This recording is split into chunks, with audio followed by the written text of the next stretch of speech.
នៅជាយព្រៃធំមួយកន្លែងមានភូមិតូចមួយឈ្មោះភូមិអត់កំបាំងមនុស្សនៅទីនោះរស់នៅប្រកបដោយការចិញ្ចឹមគោដាំស្រូវនិងប្រមាញ់ត្រីតាមបឹងទន្លេព្រែកភូមិនេះហាក់ស្ងប់ស្ងាត់ជាច្រើនឆ្នាំមកហើយប៉ុន្តែចាប់ពីមួយខែមុនមានរឿងចម្លែកមួយបានកើតឡើងពេលយប់គេឮសំឡេងខ្លាយំបន្លឺសំឡេងពីក្នុងព្រៃហើយព្រឹកឡើងគេឃើញសត្វគោឬមាន់ខ្លះត្រូវបានស្លាប់យ៉ាងរណុករណែលនៅខាងក្រោយផ្ទះរបស់អ្នកភូមិទាំងនោះអ្វីដែលធ្វើឲ្យគេភ័យគឺស្នាមជើងនៅលើដីមិនដូចជាសត្វខ្លាធម្មតាទេវាមានទំហំធំប៉ុន្តែពាក់កណ្ដាលជើងជាមនុស្ស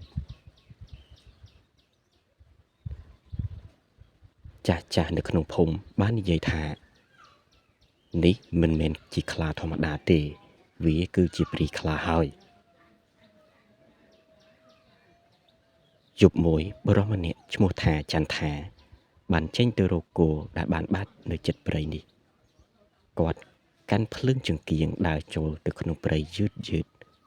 ភ្លាមនោះគាត់ឮសំឡេងស្លឹកឈើកកិតគ្នាពីខាងក្រោយខ្នងរបស់គាត់ឮក្រិចគាត់ងាកមើលក្រោយប៉ុន្តែមើលទៅគឺគ្មានអ្វីតោះតែសោះប៉ុន្មានវិនាទីក្រោយមកក៏មានសំឡេងខ្លាទ្រហោលាន់ឮមកចន្ទថារត់ត្រឡប់មកភូមិវិញប៉ុន្តែគ្មាននរណាម្នាក់ឃើញគាត់មកវិញទេព្រឹកឡើងគេឃើញតែចង្កៀង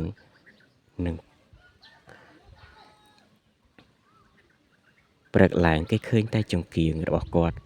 ធ្លាក់នៅលើជាយព្រៃនោះនិងស្នាមជើងខ្លាធំជុំវិញទីនោះបន្ទាប់ពីចន្ទថាបាត់ខ្លួនមនុស្សក្នុងភូមិចាប់ផ្ដើមភ័យខ្លាចពេលថ្ងៃហាក់មានសភាពស្ងប់ស្ងាត់តែពេលយប់គេឮសំឡេងខ្លាដើរជុំវិញភូមិក្មេងប្រុសម្នាក់ឈ្មោះរតនា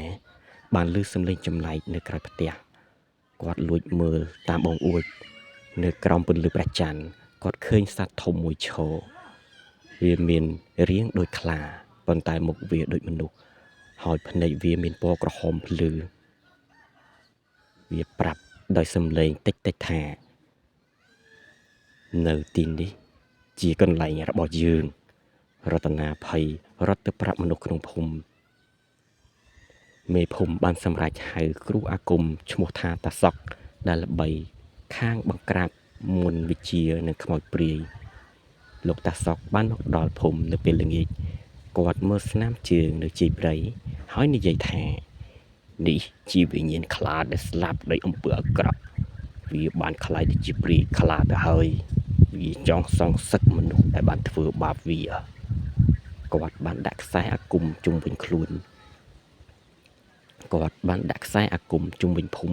ហើយប្រាប់មនុស្សទាំងអស់កុំឲ្យចេញទៅខាងក្រៅផ្ទះនៅពេលយប់ជប់នោះព្រះច័ន្ទពេញបរមីភូមិហាក់ស្ងប់ស្ងាត់ប្រៀបដូចគ្មានមនុស្សភ្លាមនោះសំឡេងខ្លាក៏បានបន្លឺពីក្នុងព្រៃខ្លាធំមួយលូតចេញពីក្នុងព្រៃវាដើរមកដល់ខ្សែអាគមហើយវាក៏ស្រែកយ៉ាងក្តៅរលរាលភ្នែកវាមានពណ៌ក្រហមដូចភ្លើងហើយមាត់មានដុសធ្មេញចង្កូមវែងតាសក់អង្គុយសូត្រមន្តហើយបាញ់ម្សៅអាគមទៅលើវាព្រាយខ្លាស្រែកដោយការឈឺចាប់ហើយក៏លូតចូលព្រៃវិញបាត់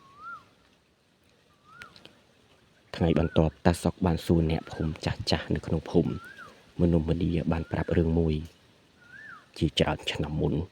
មានអ្នកប្រមាញ់ម្នាក់បានបាញ់ខ្លាមួយក្បាលនោះឲ្យវាស្លាប់តែខ្លានោះវាស្ថិតនៅក្នុងសភាពមានកូនទៀតផងមុននឹងវាស្លាប់វាបានស្រែកយំយ៉ាងខ្លាំងតាសក់និយាយថាវិញ្ញាណខ្លានោះមិនទាន់ទៅកើតទេវាត្រឡប់មកសងសឹកហើយ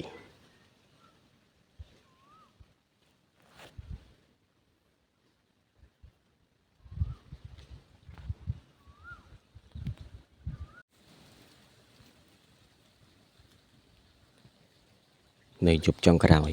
តាសក់បានចូលទៅក្នុងព្រៃជាមួយរតនានិងបរោះខ្លះទៀតព្រៃហាក់មានសភាពស្ងប់ស្ងាត់និងមានពន្លឺព្រះច័ន្ទចាំងពីលើហើយឃើញដើមឈើធំភ្លាមនោះព្រាយខ្លាក៏លួតចេញពីក្រោយដើមឈើហើយស្រែកយ៉ាងខ្លាំងតាសក់សូត្រមន្តហើយបោះអាគមទៅលើវាពន្លឺភ្លើងមួយបានកើតឡើងព្រាយខ្លាស្រែកយ៉ាងខ្លាំងហើយរាងកាយវាចាប់ផ្ដើមបែកជាផ្សែងខ្មៅបន្ទាប់មកវាក៏បាត់ទៅក្នុងខ្យល់មួយរំពេច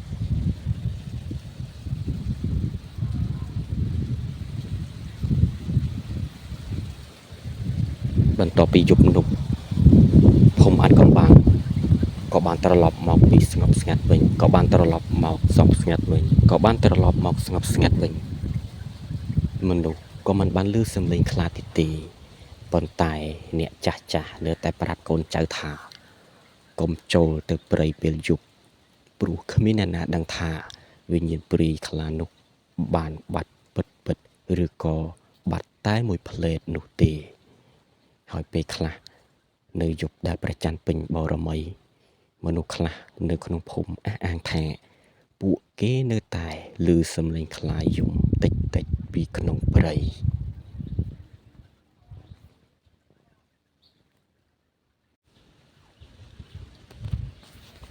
បន្ទាប់ពីគ្រូអាគមតាសក់បង្ក្រាបព្រាយខ្លាមនុស្សក្នុងភូមិគិតថាអ្វីបានបញ្ចប់ភូមិអាចកំបាំងក៏ត្រឡប់មកស្ងប់ស្ងាត់វិញប៉ុន្តែប្រហែលមួយសប្តាហ៍ក្រោយមកនៅយប់មួយរតនាកំពុងអង្គុយជាមួយម្ដាយក្រោមផ្ទះឈើ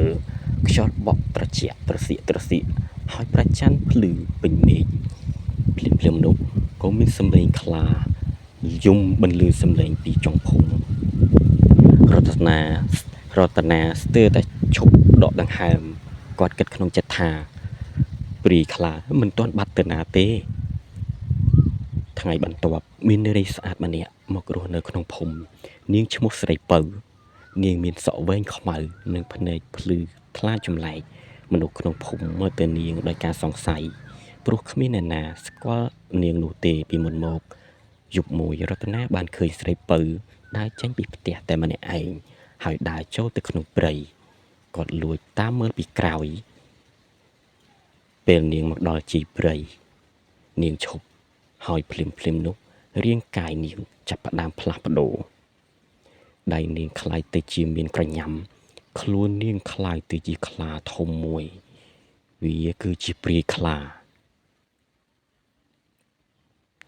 រតនារត់ទៅប្រាប់គ្រូមុនអាគមតាសក់ភ្លាមតាសក់ស្ងប់ស្ងាត់ហើយនិយាយថាព្រាយខ្លាអាចបដូររូបរាងជាមនុស្សបានវាចូលមកក្នុងភូមិដើម្បីសងសឹកមនុស្សទាំងអស់គាត់បានរៀបចំពិធីអាគមធំមួយដើម្បីបង្ក្រាបវាម្ដងទៀតយប់នោះមនុស្ស2-3នាក់បានទៅជាមួយតាសក់ចូលទៅក្នុងព្រៃព្រះច័ន្ទភ្លឺនិងខ្យល់បក់ធ្វើឲ្យស្លឹកឈើបក់រវិចភាពត្រជាក់ក៏ចាប់ផ្ដើមចោះញ័រញាក់ម្ដងបន្តិចភ្លាមនោះស្រីពៅលួតចេញពីក្រោយដើមឈើរាងនាងคล้ายទៅជាខ្លាធំហើយភ្នែកក្រហមដូចភ្លើងនាងស្រែកយ៉ាងខ្លាំងពួកឯងបានសម្លាប់កូនអញភូមិនេះត្រូវតែសងនូវអ្វីដែលពួកឯងបានសាងមកលើកូនអញតាសុកចាប់ផ្ដើមសូត្រមន្តហើយបោះអាគមទៅលើវាព្រាយខ្លាលួតមកវាយតបជាមួយគាត់វិញហើយសង្គ្រាមធំមួយក៏បានកើតឡើងក្នុងព្រៃ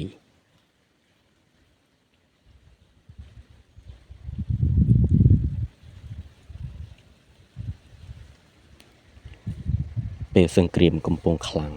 រតនាបានស្រែកថាឈប់មនុស្សដែលសម្លាប់ខ្លានោះមិនមែនយើងទេព្រាយខ្លាឈប់ភ្លាមហើយភ្នែកវាបង្ហាញនូវការឈឺចាប់តាសុកបានសូត្រមន្តបញ្ចប់ហើយវិញ្ញាណខ្លានោះចាប់ផ្ដើមស្ងប់ស្ងាត់វាបានមើលទៅព្រះច័ន្ទហើយរាងកាយរបស់វាក៏បានបែកជាផ្សែងបាត់ទៅក្នុងខ្យល់ម្ដងបន្តិចបន្